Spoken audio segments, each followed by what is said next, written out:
Amis internautes, bonjour et merci de faire partie des amis de Walfnet. Ramadan oblige, ce deuxième numéro d'Agora est consacré à la raison et à la foi. Pour animer cette émission, je suis avec mon confrère Charles Gaïkidien, Charles qui est lui-même philosophe. Charles, bonjour.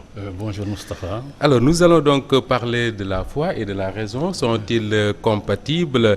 Peut-on être un bon croyant et en même temps être un bon philosophe? Peut-on raisonner dans la foi? C'est autour de ces questions que nous allons échanger avec nos invités. Il s'agit de Malick Diagne. Malick Diagne, bonjour. Bonjour. Je rappelle que vous êtes le chef du département de philosophie à l'université Cheikh Anta Diop de Dakar. C'est bien cela. Nous sommes également avec Ousmane Sarr. Ousmane, bonjour. Bonjour. Vous êtes professeur de philosophie moderne et contemporaine et de philosophie sociale à l'université Cheikh Anta Diop. Merci à tous les deux d'avoir bien voulu répondre à cette invitation.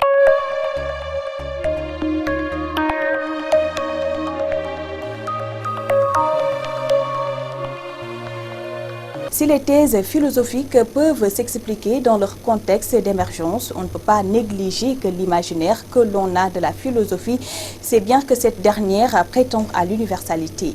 Un pays comme la France, connu aujourd'hui pour son athéisme, fait ressurgir des questions. Avant de les aborder, on peut légitimement identifier les causes de l'athéisme en France, qui sont la pensée protestante. En effet, le protestantisme et la violence qui a suivi ont conduit la population à une perte de confiance. Comment savoir qui a la bonne interprétation du christianisme? Pourquoi une religion qui est censée tranquilliser l'âme sème le trouble? Par ailleurs, la séparation de l'Église et de l'État qui a fait que la société puisse mener sa vie sans religion est également une des causes de l'athéisme en Europe. Pourquoi croire si ne pas croire nous permet également de vivre de manière harmonieuse? Enfin, les conflits églises et savants ont conduit à créer une frontière entre ceux qui sont du côté de la raison et ceux qui sont du côté de la religion, ces derniers étant considérés comme irrationnels.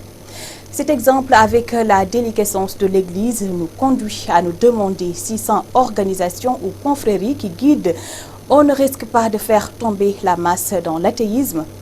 La religion est-elle accessible à tous? De la même manière, la raison est-elle accessible à tous? Aussi, la raison doit-elle prévaloir sur la foi? Alors, une toute première question, professeur Diagne, une question de journaliste qui n'est pas philosophe. Est-ce qu'on peut être un bon musulman et être philosophe en même temps? Bonjour Moustapha. Permettez-moi d'abord de saluer les téléspectateurs et de profiter de ces mois bénis du Ramadan pour féliciter les musulmans en ce mois et que ce soit un mois de concorde, de paix et de cordialité en tout. Et pour répondre à votre question, qui est effectivement une question piège chez nous les philosophes, est-ce qu'on peut être philosophe et bon musulman ou bien un bon croyant? Un bon croyant. Ça va de soi qu'on peut être un bon philosophe et être un bon musulman, mais la question c'est qu'est-ce que c'est qu'un bon musulman et qu'est-ce que c'est qu'un bon philosophe? C'est ce qu'on appelle chez nous les philosophes la question essentielle. La question essentielle. Voilà. Et tout est là. Être bon musulman et être bon philosophe. Est-il compatible? Je dirais tout de suite oui. Ce qui n'est pas peut-être compatible, c'est être un mauvais musulman et être un mauvais philosophe. Parce que la philosophie, un bon philosophe, c'est celui-là qui va à l'essentiel des choses.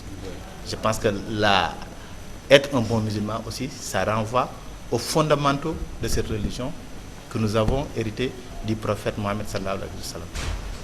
Donc, comme première réponse, je peux dire qu'effectivement, c'est bien compatible d'être un bon musulman et bon. On reviendra longuement sur ça. Le bon et le mauvais philosophe, c'est qui? Au fait, j'entends ce qu'il dit. Il veut tout simplement dire que nous, déjà, nous sommes là en tant que philosophes musulmans. Nous accomplissons un acte de dévotion, à savoir le jeûne. Donc, il répond déjà à la question est-ce que foi et raison sont compatibles? Nous, en tant que philosophes qui exerçons cette activité-là, nous sommes en même temps des musulmans aussi. Donc vous voyez que souvent le sens commun, c'est-à-dire le commun des mortels, a tendance à dire que philosophe et athéisme vont de pair. Oui. Ça, c'est des interprétations. C'est quoi, une croyance, disons, populaire, qui Non, n'a c'est rien pas- à voir avec la réalité? Si, il y a de grands philosophes qui étaient athées, par exemple.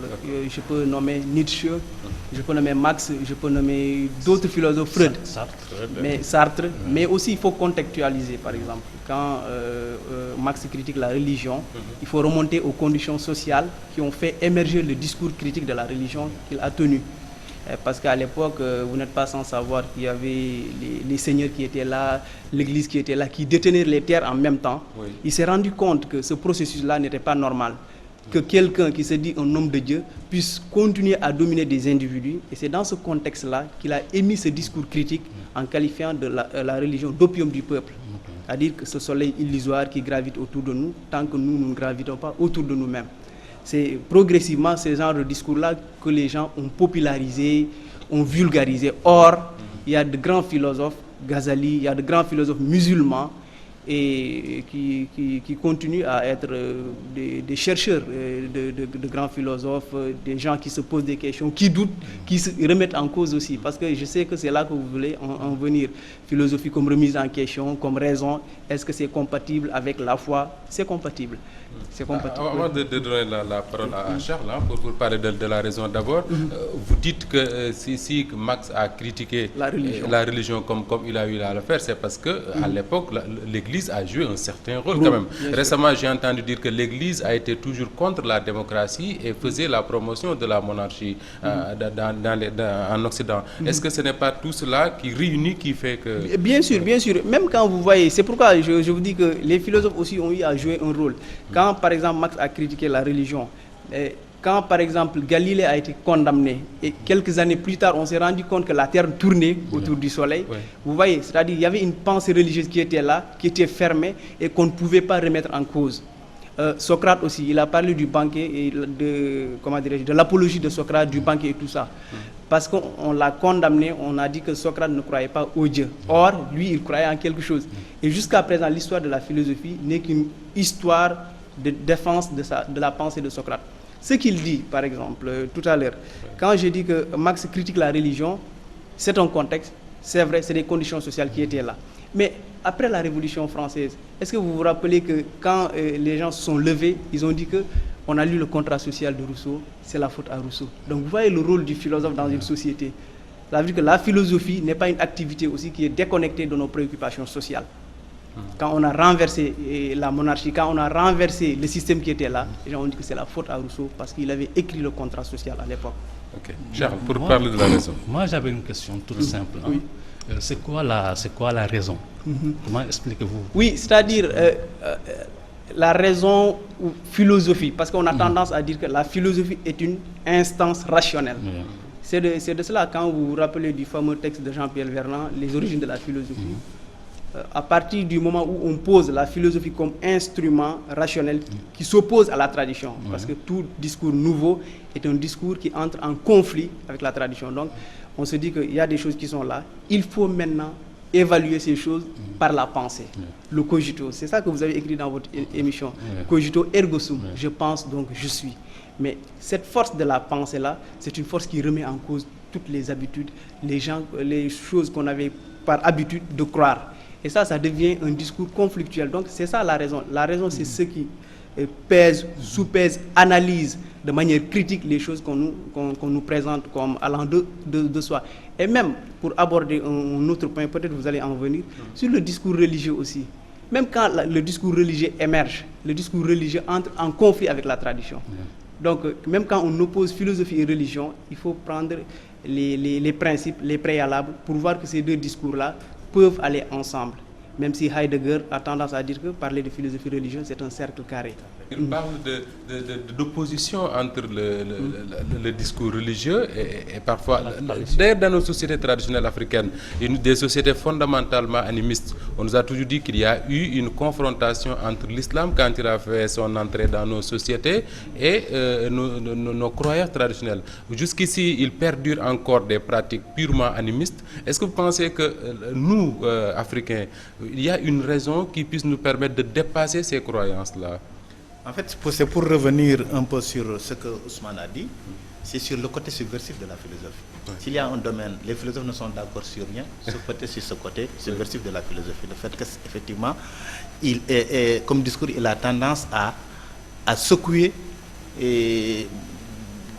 la normalité des choses, à aller au fond, parce que c'est un discours essentiel. C'est-à-dire répondre toujours à la question « qu'est-ce que ?», pour aller au fond de la chose. Et c'est cela qui en fait un discours subversif.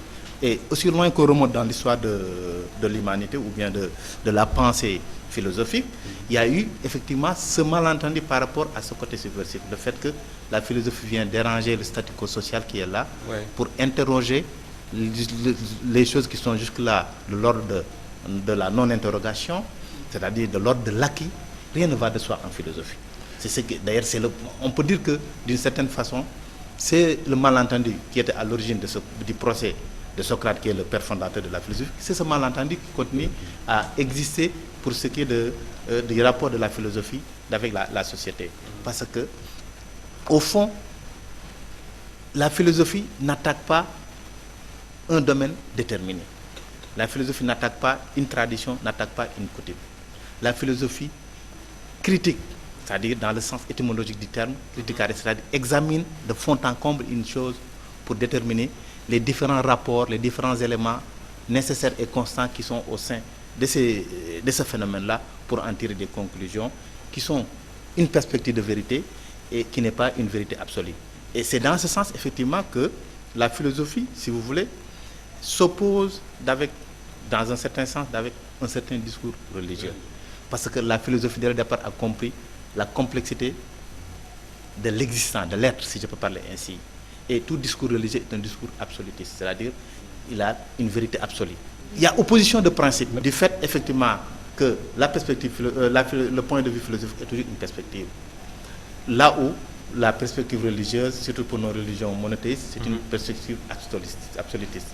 Et le fait de dire, d'interroger, de dire que je me mets non pas à remettre en cause, mais à interroger ce fond-là que jusque-là on considère comme étant absolu parce que venant de Dieu, c'est ça qui en fait un discours très peu accommodant avec en tout cas une certaine conception de la religion.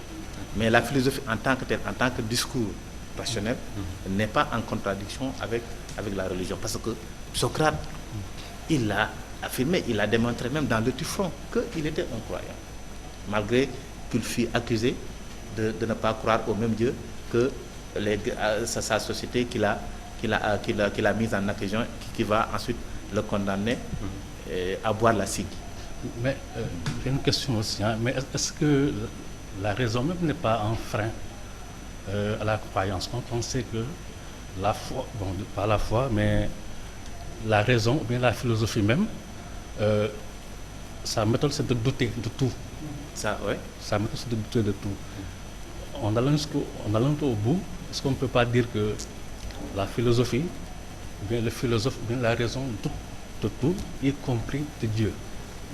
Et dans ce cas, on peut dire que, quelque part, la philosophie est un frein, disons, à la croyance. À la croyance. Oui. Moi, je pense le contraire. Sur ce côté, je suis très kantien. Kant nous dit que j'ai fait place au savoir, j'ai fait place à la croyance. En disant ça, il a établi 3 types de paliers pour ce qui est de la croyance, c'est-à-dire la foi, de la science ou de la raison, si vous voulez, et de l'opinion, c'est-à-dire du non rationnel. Il nous dit que dans un premier temps, il y a l'opinion, qui est, du point de vue de la croyance, une croyance à la fois subjectivement et objectivement insuffisante.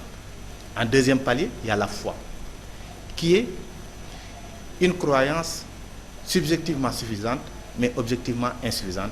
Et maintenant, la science, qui est à la fois une croyance subjectivement et objectivement suffisante. Pour montrer qu'effectivement, il y a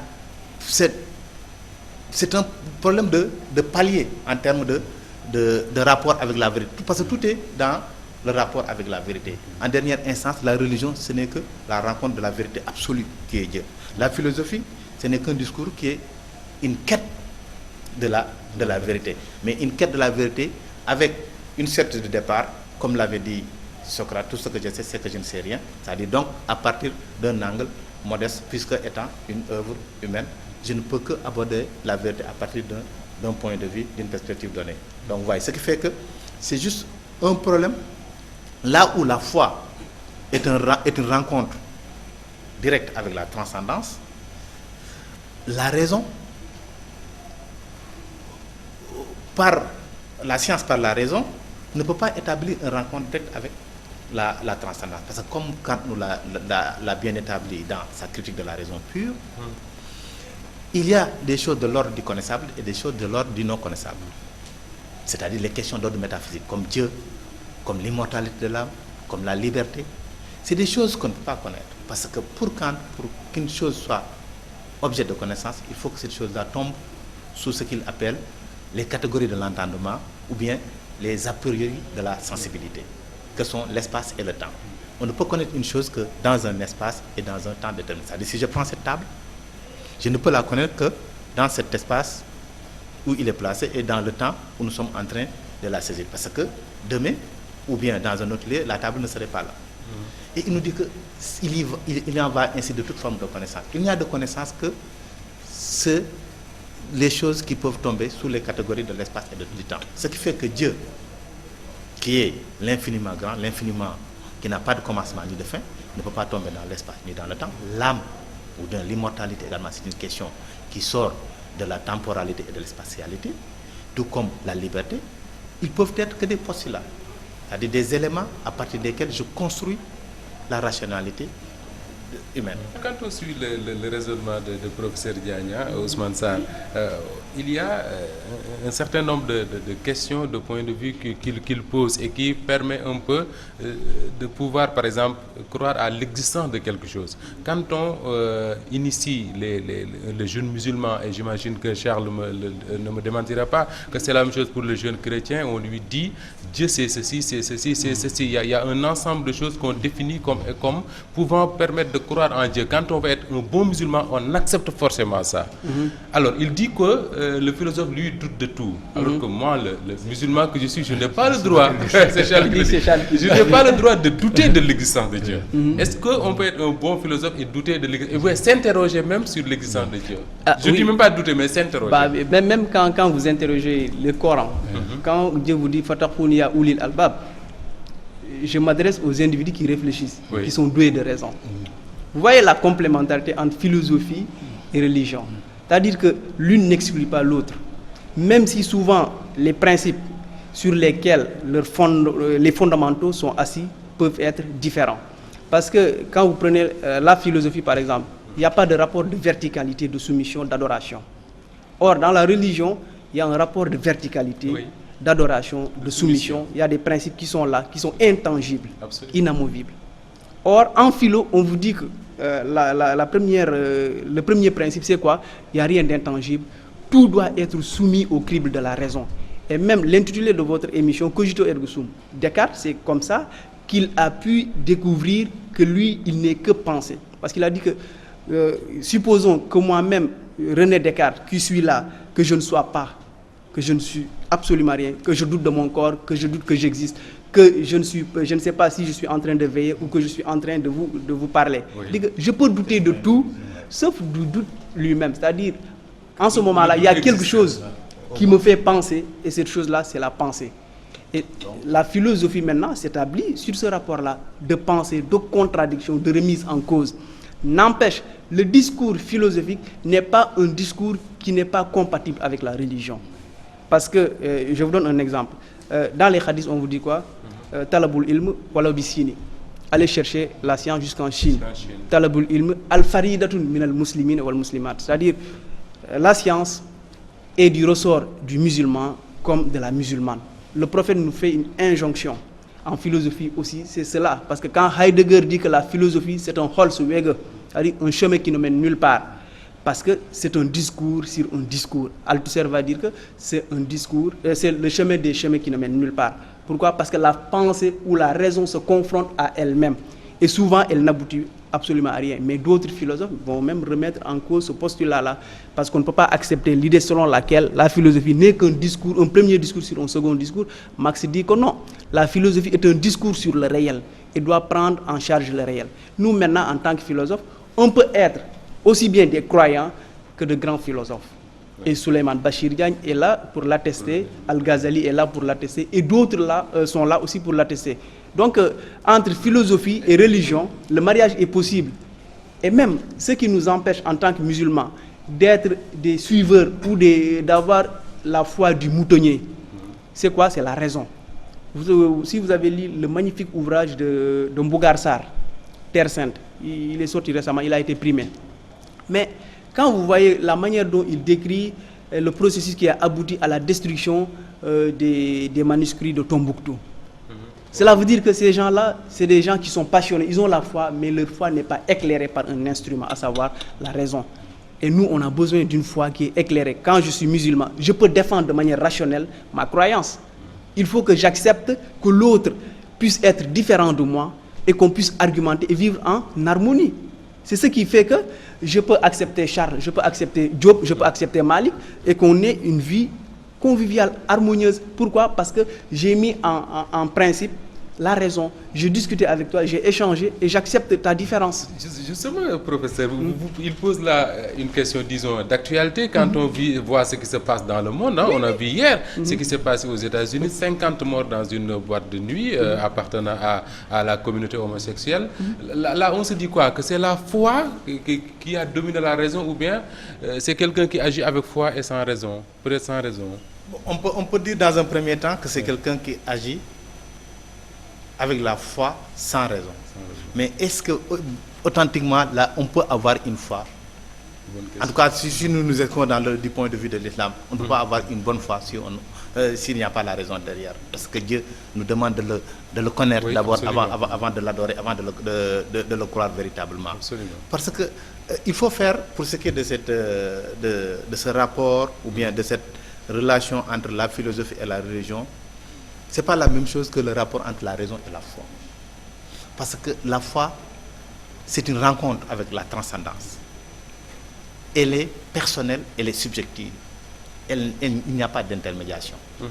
Mais derrière la foi, ou avant la foi, ou avec la foi, ou après la foi, il y a le sentiment religieux, le fait religieux qui est là. Et la religion, c'est quoi? C'est comme l'a décrit Durkheim. C'est un système de croyances et de pratiques reliées, relatives à des choses sacrées. Donc il y a trois choses dans la religion ou dans le fait religieux. Il y a des croyances et des pratiques, il y a du sacré, il y a une relation entre communautés. Au sein d'une communauté. Et dès l'instant qu'il y a communauté, il y a un système de domination, qu'on le veuille ou pas, qu'on l'appelle ou pas, il y a toujours un pouvoir, au sens où A fait faire à B ce que B n'aurait pas fait sans l'intervention de A. C'est-à-dire quelqu'un qui, par des moyens qui peuvent être physiques, des moyens qui peuvent être psychologiques ou, si vous voulez, spirituels, fait faire à d'autres personnes ce qu'il n'aurait pas fait sans son intervention. Ce qui fait que, donc, à l'intérieur du rapport que j'ai avec la transcendance, je suis membre d'une communauté et cette communauté a une idéologie et c'est là où Marx intervient pour montrer effectivement comment toute domination est domination d'une classe, fut-elle une classe religieuse, au service du système dominant, parce qu'il a intérêt à ce qu'il y ait le statu quo. C'est d'ailleurs dans tous les pays, dans toutes les nations et tout au long de l'histoire, les pouvoirs religieux sont très accommodants avec les pouvoirs politiques. Il y a une sorte d'alliance naturelle entre ces deux pouvoirs-là parce qu'ils ont comme objet les mêmes personnes, la même communauté. Vous voyez, ce qui fait que c'est important de faire la part des choses entre ce qui relève de la foi, qui est un rapport direct avec la transcendance, et ce qui relève de l'organisation religieuse, du fait religieux en tant que phénomène social où il y a un système de domination. Justement, cette organisation religieuse-là, même chez nous, fait quelque part qu'on a le sentiment qu'il y a un système de domination. Mais justement, ce sont ces organisations religieuses qui de plus en plus constitue un obstacle à l'usage de la raison chez la plupart d'entre nous. Ce qui fait qu'il y a ce qu'on appelle une idéologie, c'est-à-dire une instrumentalisation de la religion. On nous pousse à tuer au nom de la religion musulmane. On nous pousse à haïr l'autre, à ne pas accepter l'autre. Et on sait bien que l'islam quand même, comme le christianisme, c'est des religions quand même qui se sont ouvertes, qui se sont accommodées, qui ont vécu en voisinage, en bon voisinage. Absolument. Rappelons-nous de l'histoire du Négus qui a accueilli les premiers compagnons du prophète quand ils vivaient en ostracisme en Arabie. Même il y a des pratiques au sein de l'islam. Le fait qu'on accepte, qu'on tolère à un musulman d'épouser une femme chrétienne ou une femme juive. Et de ne pas, même après l'avoir épousé, de ne pas le pousser systématiquement, l'obliger à se convertir. C'est une forme de reconnaissance de la religion d'autrui. Et ces choses-là, justement, sont laissées de côté, à côté, parce qu'elles ne sont pas interrogées. Justement, et c'est là où intervient la philosophie, en interrogeant, en allant au fond de ces choses-là, montrer, parce que interroger ne veut pas dire rejeter. Quand je suis votre raisonnement, vous avez fait un peu l'historique de ces religions-là, l'historique de la cohabitation entre les différentes religions, et même avec la raison. Est-ce que vous dites pas, il y a eu quelque part où il y a eu une rupture, on ne sait pas, quelque chose s'est cassé, que finalement le fondamentalisme religieux est devenu, enfin, a presque dominé dans plusieurs zones du monde. Aujourd'hui, c'est ce qu'on voit. Qu'est-ce qui n'a pas marché? On n'a pas bien raisonné, on n'a pas bien philosophé, ou bien... Non, quelque chose s'est cassé parce que comprendre le christianisme ou l'islam, c'est des impérialismes. C'est-à-dire c'est ces systèmes de domination exportés qui nous viennent d'Arabie et de l'Occident. Avec, pendant un bon moment de l'histoire, depuis le Moyen-Âge, c'est le système occidental qui s'est plus ou moins le mieux exporté dans l'humanité, avec la colonisation, avec le néo-impérialisme, avec le système capitaliste, c'est tout ça. Mais depuis quelques années, il y a une sorte de résurgence, en tout cas une sorte de renaissance, si vous voulez, de l'autre impérialisme, l'impérialisme musulman, ce qui fait qu'il y a un choc. Je ne suis pas dans l'optique du choc des civilisations tel que Huntington l'a théorisé. Qui fait débat en France. Qui fait débat qui est très discutable à tout point de vue. Très discutable à tout point de vue.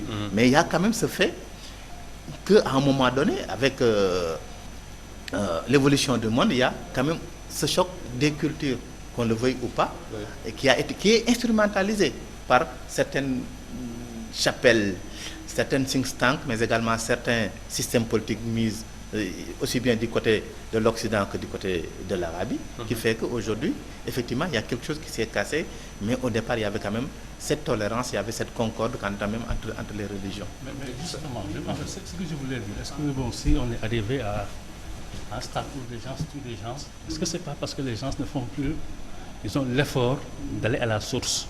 Oui, c'est ça. Au lieu de chercher des intermédiaires. C'est à partir de ce moment-là maintenant qu'il faut faire le départ entre ce qui relève du discours idéologique et de l'authenticité de la religion. Il y en a qui utilisent la religion comme... Parce que les idéologies ne sont pas les mêmes.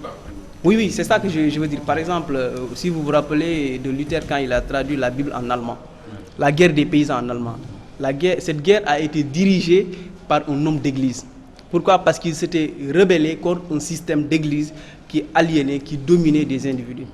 Il dit que maintenant, tant que nous, en tant qu'Allemands, nous ne pouvons pas nous approprier le latin et le grec, traduire cette Bible-là en allemand, cela ne va pas libérer notre peuple. C'est ça qui a amené le protestantisme. Et ça s'est développé progressivement jusqu'aux États-Unis. Et ça a amené le système même capitaliste, l'éthique protestante et l'esprit du capitalisme de Max Weber. Parce qu'en traduisant maintenant la Bible, il sait que l'authenticité du texte, je l'ai comme ça. Les grands fermiers, c'est comme ça. J'ai plus besoin, c'est ce qu'il disait, je n'ai plus besoin d'aller le dimanche à l'église parce que j'ai le texte comme ça, je le comprends. Je vais cultiver mes fermes. Oui. Et c'est ça qui a fait émerger le capitalisme aux États-Unis. Maintenant, personne ne peut me tenir un discours autre que ce discours que j'ai sur le texte. Nous aussi, nous devons faire la même chose. Parce que, je vous donne une petite anecdote. J'ai un ami, il était à Paris 8, moi j'étais à Paris 10. Il travaillait avec un ami. Cet ami, il avait la barbe, il avait tout. Chaque fois, ils travaillent ensemble. Il dit que, mais Mounir, tu ne pries pas, tu ne pries pas, tu ne pries pas. Il va prier, il laisse son travail. Malheureusement, il a été radié. Un jour, Mounir l'a dit que, toi, tu t'es arrêté à quelle sourate? Il dit que non, moi, je n'ai pas fait l'arabe, je n'ai pas fait le Coran, je n'apprends pas le Coran. Il dit que mais pourquoi à chaque fois tu me dis ça et ça et ça sur la religion alors que tu ne maîtrises même pas le Coran. Alors que Mouniri, Alif Lam Mim Zalikal Kitab, il a maîtrisé tout le Coran. Il maîtrisait l'authenticité du discours. Donc nous, ce qu'on devrait faire, c'est maîtriser les textes d'abord. Il faut savoir maîtriser les textes, comprendre le discours authentique qui est. Parce que ce qui s'est passé au Mali, ce qu'on appelle des djihadistes, des terroristes, ce sont des individus qui utilisent la religion à d'autres fins aussi. Parfois politique. Parfois politique, parfois idéologique, parfois matériel, économique aussi. Oui, ce qui s'est passé, par exemple, récemment à Paris, quand les gens ont dit qu'il s'appelle tant et tant et tant, mais on a fait des investigations, on voit que ce jeune-là, c'est un jeune de banlieue qui buvait, qui fumait du shit, qui faisait n'importe quoi, et maintenant on met ça sur le dos de l'islam. À quelle fin? Donc il y a une propagande. Ce sont ces discours-là maintenant qu'il faut savoir décortiquer. Quand on vous dit que, attention, la religion musulmane, récemment j'ai lu le grand, comment dirais-je, il est cinéaste français, j'oublie le nom, il dit que seuls les musulmans ne s'intègrent pas en France. Ça, ce sont ces genres de discours-là qui sont des discours chocs et provocateurs. Parce que tu ne peux pas, excusez-moi, être une voix du peuple et tenir ces genres de discours-là parce que tu attises le feu. Et vous savez que, comme on dit souvent, un arbre qui tombe fait beaucoup plus de bruit qu'une forêt qui pousse. Non, en fait, moi j'ai posé la question parce que, bon, avec Sangaré, le professeur Sangaré... Oui, j'allais en venir. Oui. Voilà, c'est ça. En fait, il y a des gens qui l'ont condamné sans autant lire le livre. Oui, c'est ça qui est, dangereux. Très peu de Sénégalais ont vu le livre. Je ne peux pas lire, mais ont vu le livre. Il y en a même qui n'ont pas vu la couverture du document. Parce qu'ils ont entendu, peut-être dans les mosquées, on a dit ça ailleurs, automatiquement, c'est l'apostasie. Mais en tant que musulman, si par exemple, moi, en tant que musulman, si quelqu'un tient un discours sur ma religion, je dois pouvoir apporter des arguments rationnels pour lui montrer que ma religion, c'est pas ça, c'est ça et ça et ça. Mais même le prophète, il nous enseigne cela. Il n'y a plus de djihad ou de guerre comme ça, non. C'est le djihad, c'est ce qu'on doit faire, c'est la guerre intellectuelle. Qu'on renvoie l'arme idéologique là d'où elle vient. C'est-à-dire, quand tu me tiens un discours sur ma religion, je dois pouvoir avoir les éléments rationnels, les éléments fondés sur un texte bien établi pour montrer que tout ce que tu as dit sur ma religion est faux autant pour moi. C'est ça qu'on doit établir. Finalement, le problème de notre société, c'est qu'on fonctionne plus sur la foi que sur la raison. Plus sur la passion. Oui, l'exemple que je donne, c'est que le livre de la Tunisienne, là, sur les derniers jours du prophète, moi j'ai vu quelques extraits du livre, j'étais extrêmement choqué par ça. J'en ai discuté avec Cyril Lamenias qui me dit, mais il n'y a pas à être choqué. Ce qu'elle dit, il n'y a rien d'extraordinaire. Il faut simplement démontrer le contraire, démontrer qu'elle a menti quelque part. Et puis on passe à autre chose. C'est ça.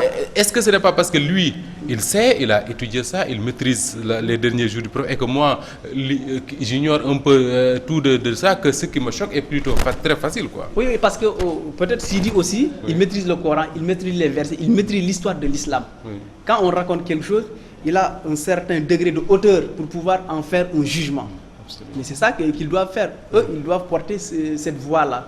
Les autres, les Adigna, Sidi, Lamine Sall et tout ça. C'est ce genre de discours dont on a besoin. Quand quelqu'un écrit sur la religion, qu'ils portent leur voix assez loin pour montrer que ça, c'est pas l'islam. C'est un discours édulcoré. Ne soyez pas offusqués par ça, parce que l'authenticité du texte, c'est ça et ça et ça. Professeur Malick Diagne, malheureusement, dans notre société, il n'y a pas beaucoup de gens comme Sarr qui puissent élever ce discours-là. Quand on voit ce qui se passe dans notre société, beaucoup de groupes religieux qui se forment un peu partout.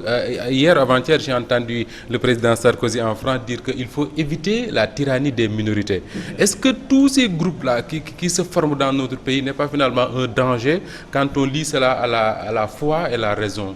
C'est des gens qui, malheureusement, ne raisonnent pas, ils fonctionnent en foule. Est-ce que ce n'est pas cela un danger?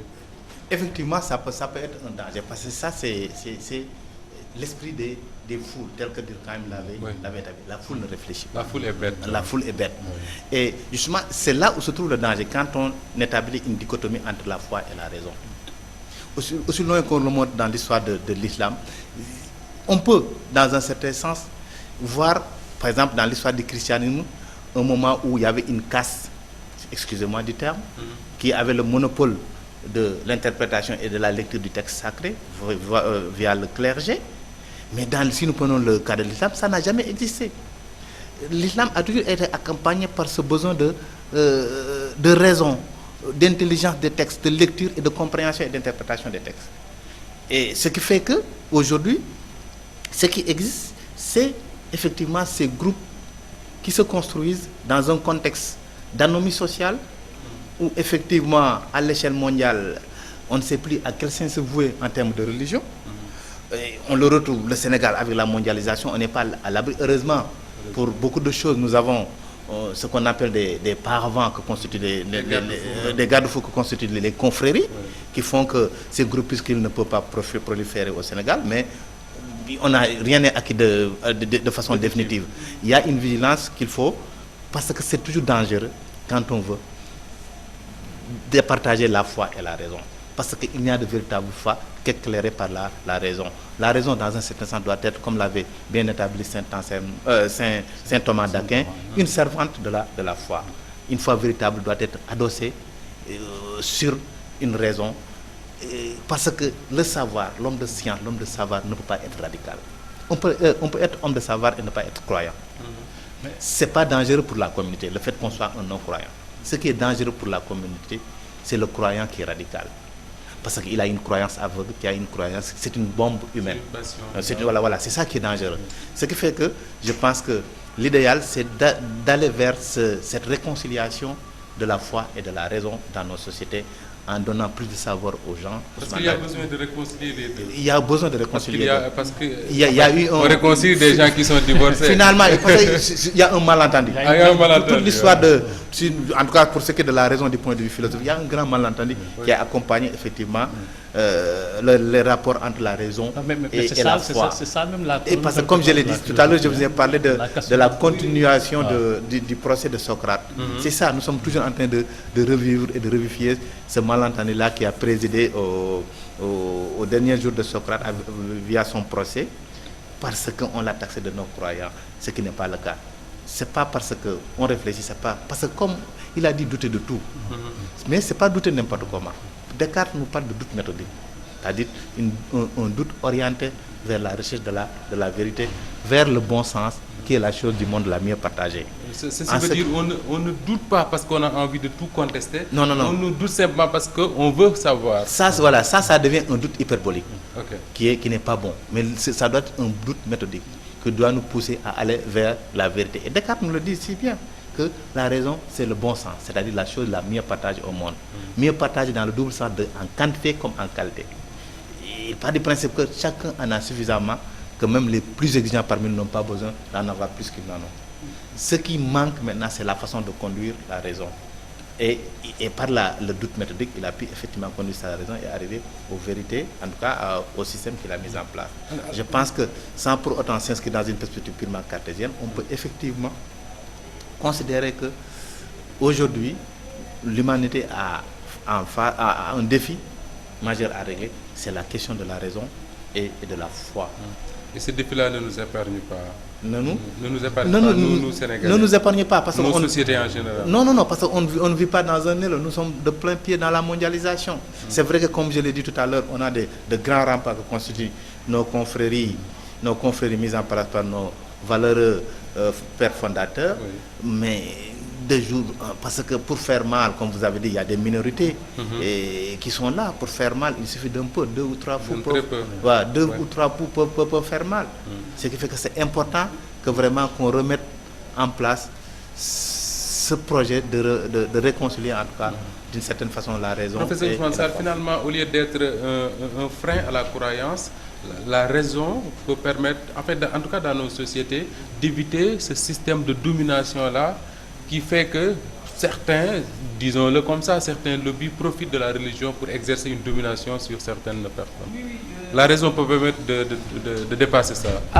Oui, parce que, comme il a dit tout à l'heure, la foule ne pense pas, la foule ne réfléchit pas souvent. C'est-à-dire, il y a des choses, des réalités qui sont là. Mais en tant qu'intellectuel, ou même pas en tant qu'intellectuel, en tant qu'humain, il y a des choses, quand on te présente cela, tu dois user de ta raison, réfléchir par 4 fois avant de donner ton opinion ou avant d'avancer tes propos. Et même souvent, on entend souvent dans les radios, dans les télés, des individus qui sont experts en tout. Et ça même, c'est un danger permanent. C'est-à-dire, vous êtes sociologue, vous êtes philosophe, vous êtes mathématicien. Vous prononcez surtout. Oui. Et les tautologues, on les appelle des tautologues. Oui, oui, c'est le terme. C'est-à-dire quelqu'un qui maîtrise tout. Non, nous n'avons pas des esprits encyclopédiques. Si tu me poses des questions en mathématiques, si je ne peux pas répondre, je ne réponds pas. Et puis c'est ça qui fait aussi, qui caractérise l'intellectuel. Il faut avoir l'honnêteté de dire que ça, sur telle question, j'ai des limites, je ne peux pas répondre. Maintenant, sur le fait que la raison puisse éclairer la foi, oui. Parce que même, vous savez, beaucoup de gens se disent que la religion c'est la foi, c'est la passion, mais non. Dieu le montre dans son texte. Quand on vous dit que Alif Lam Mim, on ne traduit pas. Mais toi, en tant que croyant, tu sais qu'il y a des choses qu'on ne traduit pas. Même, il y a même des mystiques qui disent que le Coran ne doit pas être traduit. Oui. Mais ces principes-là, tu dois les comprendre par la raison. Quand on dit Alif Lam Mim, Zalikal Kitab, la Rayba fi Hudan lil Muttaqin, il faut comprendre ce que Dieu veut dire par là. Quand Dieu, par exemple, dit que j'ai créé le monde et je donnais à l'homme la latitude de nommer les différents individus, c'est-à-dire que j'ai donné à l'homme la raison pour pouvoir nommer les différents êtres, et en nommant les différents êtres, il les domine, il s'approprie le monde. Donc utilisons cet instrument-là, comme le disait Pascal, l'homme est un roseau pensant, c'est-à-dire nous sommes des individus faibles, mais à travers la pensée, on peut dominer, on peut dompter le monde. Donc utilisons cela, tout simplement. Ça, moi j'ai une question. En fait, vous m'intriguez. En fait, parce que là, j'ai vu que vous avez fait une thèse sur Marx. Voilà, c'est ça. Oui. Sur Marx, une thèse sur Marx. Voilà, c'est ça. Oui. Et puis, dites-moi, comment allez-vous à concilier la philosophie? C'est ça. Je vous donne un exemple. Moi, j'avais mon petit frère, quand il faisait la terminale, j'avais par exemple des documents sur Nietzsche et tout. Un jour, ma grand-mère lui a demandé pourquoi tu ne pries pas. Il dit que leur prof a dit que Dieu est mort, donc il ne prie pas. Je lui dis que, mais attends, toi tu ne comprends absolument rien. Alors dans la philosophie de Nietzsche ou dans la philosophie qu'on t'apprend. Parce qu'il faut faire la différence entre la théorie qu'on nous enseigne et maintenant la manière de se comporter dans le monde. C'est pourquoi un grand marabout disait qu'avant d'envoyer vos enfants d'abord, où que ce soit, d'abord, nañ defar sen xol yi sen dënn yi d'abord, na ci alcorane, na ci diine jitu. Mais diine su jité sa xol, dara mun la yobbu. Il faut pas être comme on dit, rira ma yobale. Il y a des gens qui sont comme ça. Aujourd'hui, je suis blanc, demain je suis noir, après demain je suis rouge. Non, tu es musulman, tu es chrétien, il faut demeurer dans ta voie, quoi qu'il puisse y advenir, parce que tu as les principes pour démontrer que ta religion ou ta foi, elle est fondée. Parce que Dieu s'adresse aux individus qui réfléchissent, qui pensent. Professeur Diagne, donc, on le disait au début de cette émission-là, nous sommes en pleine période de Ramadan, ce qui suppose que vous êtes croyant, je le suis. Vous, les philosophes, est-ce qu'il vous arrive de suivre tous ces philosophes qu'on a cités ici à la lettre? Est-ce que vous les suivez sur tout ce qu'ils disent, notamment en ce qui concerne la raison et la foi? Nous les suivons dans un certain sens, en ne les suivons pas. Pour dire que la philosophie, ce n'est pas apprendre un corpus théorique et le prendre comme de l'argent comptant. Ce n'est pas comprendre la philosophie. La philosophie, c'est une attitude. C'est-à-dire ce besoin de s'élever, de prendre du retrait, d'être en distanciation avec les choses pour mieux les appréhender. Et voir que toute chose ne peut être vue qu'à partir d'un angle. Parce que la plus petite réalité, ce bout de stylo, est un inépuisable concret. Nous pouvons passer toute notre vie à vouloir l'étudier, on n'aura pas épuisé de l'étudier. Cela fait que donc, du point de vue de la connaissance philosophique n'est qu'une forme de connaissance parmi d'autres, que sont la connaissance religieuse ou bien la connaissance mythologique. Donc c'est une matière, quoi, disons. C'est une matière comme la géographie, l'histoire. Mais au-delà d'être une matière comme la géographie et l'histoire, la philosophie, c'est également une attitude. C'est-à-dire une attitude que nous avons. C'est-à-dire cette capacité à prendre du recul par rapport à toute chose pour mieux l'appréhender. C'est ça qui fait l'attitude philosophique. C'est ça qui fait qu'on ne peut pas avoir un maître en philosophie. Parce qu'avoir un maître en philosophie, c'est se fusionner avec celui-là, donc rester en intimité profonde avec celui-là, donc ne pas prendre du retrait, donc oublier la leçon première de la philosophie qui consiste à s'interroger sur toute chose. Donc pour confirmer ce qu'il dit, je rappelle tout simplement la leçon de Zarathustra qui demande à ses élèves de ne plus le suivre, d'être leur propre maître. C'est pour dire qu'on peut être dans un système de pensée et ne même pas être d'accord avec l'auteur. Par exemple, moi, je suis spécialisé dans la pensée de Marx. J'ai produit des choses sur Marx, mais il y a des choses sur Marx sur lesquelles on débat. Je ne suis pas d'accord avec lui. Parce qu'il y a mon grand maître qui m'a initié à la lecture de Marx, et aujourd'hui, on a des lectures totalement opposées de Marx, à savoir le vieux Mamoussé Diagne. Et il m'a dit que vous avez parfaitement raison, jeune homme, parce que nous, à l'époque, on était sous la domination de l'école d'Althusser. Et moi, j'ai eu à lui dire qu'Althusser s'était totalement trompé sur toute la ligne. Parce qu'en faisant une interprétation de Marx d'une certaine manière, il vous a tous enrobés et il l'a reconnu. Et c'est ça aussi, demain ou après-demain, Malik peut avoir son disciple qui le remet totalement en cause. C'est-à-dire, on ne vous apprend pas à philosopher, mais on apprend seulement à conceptualiser, c'est-à-dire à autonomiser une certaine pensée, à penser par nous-mêmes, par nos propres mots, à conceptualiser tout simplement. Professeur Ousmane Sarr, merci. Oui. Je rappelle que vous êtes professeur de philosophie moderne et contemporaine et de philosophie sociale à l'université Cheikh Anta Diop de Dakar et que vous étiez avec professeur Malik Diagne, professeur de philosophie morale et politique à l'UCAD, les invités de ce deuxième numéro d'Agora que j'ai eu énormément de plaisir à vous présenter en même temps que mon confrère Charles. Merci à toi, Charles. Merci. Amis internautes, merci de nous avoir suivis et à la prochaine. Au Sénégal, l'alliance de la religion et de la politique permet de résoudre des crises de société. N'est-ce pas au tour des savants et en particulier des philosophes de s'allier avec les religieux dans le but de mettre en place des concepts nous permettant de mieux comprendre. Il sera également légitime de se demander comment le croyant, qui à la fois n'est absolument pas terroriste et à la fois contre les pratiques homosexuelles, peut vivre ce conflit intérieur face à des actes terroristes envers des homosexuels, conflit entre le rejet de l'homosexualité et le rejet de la violence et de l'intolérance.